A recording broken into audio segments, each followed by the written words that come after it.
बघा मैत्रिणींनो, मी बटाटा खिसून घेतला, त्याच्यामध्ये भिजलेला साबुदाणा टाकला, शेंगदाण्याचं कूट टाकलं, उपासाचं मीठ टाकलं, मिरची टाकली बारीक कापून. आता याला व्यवस्थित मिक्स करून याचे वडे करूया.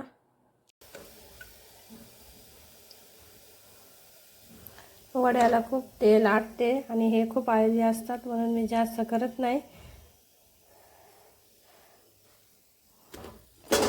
बघा हे असे झाले वडे. आता हे आपण 2 करून ठेवलेले तेलामध्ये टाकूया.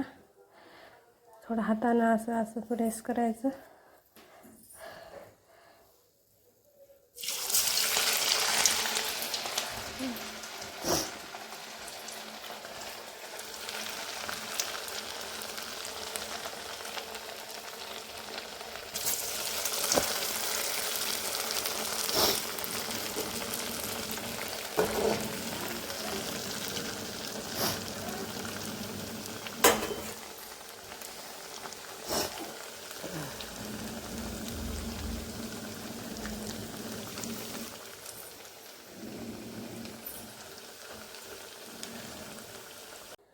हे बघा हे वडे तयार आहेत.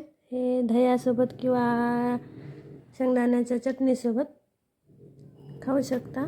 थँक्यू.